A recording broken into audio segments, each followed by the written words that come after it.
কৃষ্ণ জপ কৃষ্ণ গুণ গাও, কৃষ্ণ নামে জপে ও মন বৃন্দাবনে যাও। কৃষ্ণ ভজ কৃষ্ণ জপ কৃষ্ণ গুণ গাও, কৃষ্ণ নামে জপে ও মন বৃন্দাবনে যাও।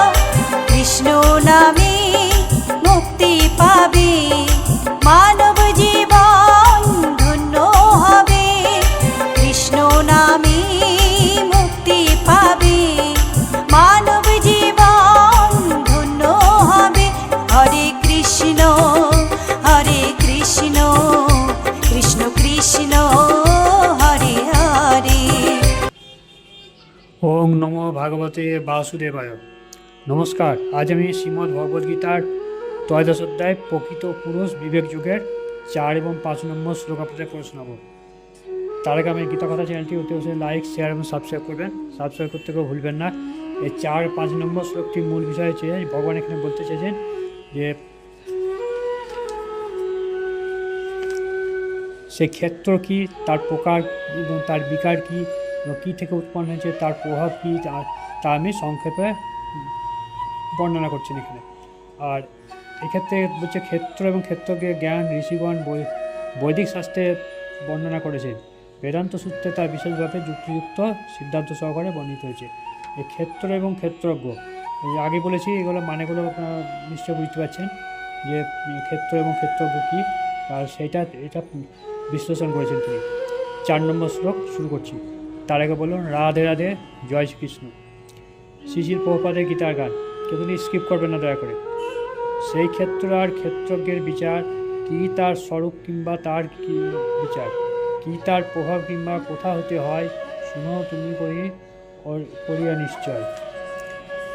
অনুবাদ: সেই ক্ষেত্র কি, তার প্রকার কি, তার বিকার কি এবং কী থেকে উৎপন্ন হয়েছে, তার প্রভাব কি, তা আমি সংক্ষেপে তোমাদের শ্রবণ করতে বলছি। তাৎপর্যতা বিশ্লেষণ: ভগবান শ্রীকৃষ্ণ এখানে ক্ষেত্র এবং ক্ষেত্রকে স্বরূপ বর্ণনা করেছেন। এই শরীর কীভাবে গঠিত হয়েছে, তার গঠন উপাদান কী কী, কার নিয়ন্ত্রণে এই শরীর কাজ করে চলেছে, কীভাবে পরিবর্তন হচ্ছে, কোথা থেকে পরিবর্তন এসছে, তার কারণ কী, তার উদ্দেশ্য কী, প্রতিটি জীবের পরম লক্ষ্য কী এবং জীবের প্রকৃত রূপ কী, সে সম্বন্ধে জানতে হবে। জীবাত্মা এবং পরমাত্মার পার্থক্য, তাদের বিভিন্ন প্রভাব, তাদের শক্তি সম্বন্ধে বর্ণনা করে জানতে হবে। পরমেশ্বর ভগবানের বর্ণনা অনুসারে সরাসরিভাবে এই ভগবদ্গীতার জ্ঞান উপলব্ধি করতে হবে। তাহলে পরমেশ্বর ভগবানকে জীবাত্মা বলে মনে করা উচিত নয়, এটা একটা শক্তিমান এবং শক্তিহীন সমান বলে মনে করাই সামিল। 4 নম্বর শ্লোক এখানে শেষ হলো। তার আগে বলুন রাধে রাধে, জয় শ্রীকৃষ্ণ। 5 নম্বর শ্লোক শ্রীশিল প্রভুপাদ গীতা গান। দার্শনিক ঋষি কত করেছে বিচার, স্মৃতিছন্দে কত বলে নাহি তার পার। কিন্তু বেদান্ত বাক্যে যুক্তির সহিত যে বিচার করিয়াছে লাগি লোকহিত। সেই বিশ্বে বিচার জ্ঞান সুসিদ্ধান্ত মত, সকলের গ্রহণীয় ছাড়ি অন্য পথ। অনুবাদ: এই ক্ষেত্র এবং ক্ষেত্রকে জ্ঞান ঋষিগণ বৈদিক শাস্ত্রে বর্ণনা করেছেন। বেদান্ত সূত্রে তা বিশেষভাবে যুক্তিযুক্তভাবে সহকারে বর্ণিত হয়েছে। তাৎপর্যতা বিশ্লেষণ: এই তত্ত্বজ্ঞান বিশ্লেষণ করার মাধ্যমে পরমেশ্বর ভগবান শ্রীকৃষ্ণ ছিলেন সর্বশ্রেষ্ঠ শিক্ষক। তবুও চিরাচরিত প্রথা অনুসারে পণ্ডিত এবং আচার্যরা সর্বদাই পুরাতন আচার্যদের নজির দিয়ে থাকেন। আত্মা এবং পরমাত্মা সম্পর্কে অত্যন্ত বিতর্কমূলক দ্বৈতবাদ এবং অদ্বৈতবাদ ব্যাখ্যা করতে গিয়ে ভগবান শ্রীকৃষ্ণ সবসময় নির্ভরযোগ্য প্রামাণ্য গ্রন্থ বেদান্ত শাস্ত্রে উল্লেখ করেছেন। প্রথমে তিনি বিভিন্ন ঋষিদের মধ্যে উল্লেখ করেছেন। সমস্ত ঋষিদের মধ্যে বেদান্ত সূত্রে প্রণেতা বাসুদেব হচ্ছেন মহর্ষি এবং বেদান্ত সূত্র পূর্ণরূপে দ্বৈতবাদকে স্বীকার করা হয়েছে। বামদেবের পিতা পরাশর মুনিও ছিলেন একজন মহর্ষি। তার পরিত ধর্মশাস্ত্র তিনি লিখেছেন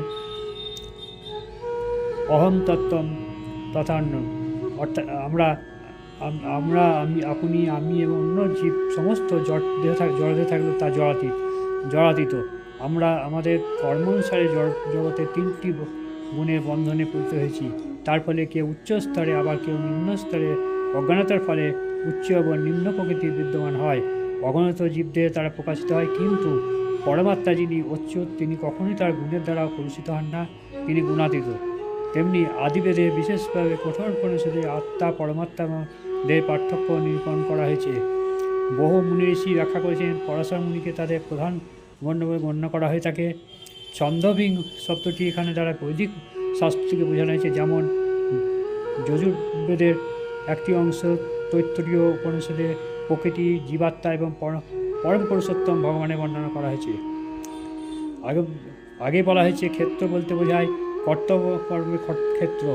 দু ধরনের ক্ষেত্রজ্ঞ আছে, বিভিন্ন জীবসত্তা এবং পরম জীবসত্তা। তৈত্তরীয় উপনিষদে বলা হয়েছে ব্রহ্মপুচ্ছং প্রতিষ্ঠা পরমেশ্বর ভগবান অনন্তময় নামে একটি শক্তির প্রকাশ হয়, যার ফলে জীব তার জীবন ধারণের জন্য অন্যের উপর নির্ভর করে। এটি পরমেশ্বর ভগবানের একটি জড় উপলব্ধি। তারপর প্রাণময় অর্থাৎ তার অর্থ হচ্ছে অন্যের মাধ্যমে পরমেশ্বরকে উপলব্ধি করার পর প্রাণের লক্ষণের মধ্যে এবং জীবের চেতনার মধ্যে তাকে উপলব্ধি করা। তারপর জ্ঞানময় স্তরে প্রাণের প্রকাশ, চিন্তা, অনুভূতি, ইচ্ছাশক্তিতে বিকশিত হয়। তারপরের স্তর হচ্ছে ব্রহ্ম উপলব্ধি, এবং উপলব্ধিকে বলা হয় বিজ্ঞানময়, যার ফলে জীবের চেতনা এবং জীবনের লক্ষণগুলি জীবকে স্বতন্ত্র বলে উপলব্ধি করা যায়। তারপরে পরম স্তর হচ্ছে আনন্দময় প্রকৃতি উপলব্ধি। ব্রহ্ম উপলব্ধির এই 5টি স্তর থেকে যাকে বলা হয় ব্রহ্মপুচ্ছম। এর মধ্যে 3টি অন্নময়, প্রাণময়, জ্ঞানময় এবং জীবসত্তার কর্মক্ষেত্রের সঙ্গে সংশ্লিষ্ট। এই সমস্ত কর্মক্ষেত্রের উদ্দেশ্যে পরমেশ্বর ভগবান, যাকে বলা আনন্দময়। বেদান্ত সূত্রে পরমেশ্বর ভগবানকে আনন্দময়ভস্য বলা হয়ে থাকে। পরমেশ্বর ভগবান স্বভাবতই আনন্দময় এবং তার এই দিব্য আনন্দ উপভোগ করার জন্য তিনি নিজে বিজ্ঞানময়, প্রাণময়, জ্ঞানময় এবং আনন্দময় প্রকাশিত হন। কর্তব্যকর্ম করার ক্ষেত্রে এই জীবকে ভোক্তা বলে মনে করা হয় এবং আনন্দময় তার থেকে ভিন্ন। অর্থাৎ জীব যদি আনন্দময়ের সেবায় ব্রতী হয়ে তার সঙ্গে যুক্ত হয়ে আনন্দ লাভে প্রয়াসী হয়, তাহলে তার অস্তিত্ব সার্থক হয়। ক্ষেত্রের পরম জ্ঞাতারূপে, জীবসত্তারূপে, অধস্তন জ্ঞাতারূপে এবং কর্মক্ষেত্রে প্রকৃতিরূপে পরমেশ্বর ভগবানের এই হলো প্রকৃত আলেখ্য। এই সত্য হৃদয়ঙ্গম করার ফলে বেদান্ত সূত্র কিংবা ব্রহ্মসূত্রের অভ্যন্তরে প্রবেশ করতে হয়। এখানে বলা হয়েছে ব্রহ্মসূত্রের অনুসারগুলির কার্যকর অনুসারে অতি সুচারুভাবে সাজানো হয়েছে। প্রথম অনুশাসনটিতে কর্মক্ষেত্রের কথা বলা হয়েছে, দ্বিতীয়টিতে জীবসত্তার কথা, তৃতীয়টিতে বিবিধ সত্তা সকল প্রকার বহিঃপ্রকাশে চরম উৎস পরমেশ্বর ভগবানের কথা উল্লেখ করা হয়েছে। তাহলে 4 এবং 5 নম্বর শ্লোক এখানে শেষ হলো। প্রকৃত পুরুষ বিবেক যুগের ত্রয়োদশ অধ্যায়। তার আগে বলুন রাধা রাধা। কেউ ভালো লাগলে অতি অবশ্যই লাইক করবেন আর সে সঙ্গে শেয়ার করবেন, আর সাবস্ক্রাইব করতে যেন ভুলবেন না।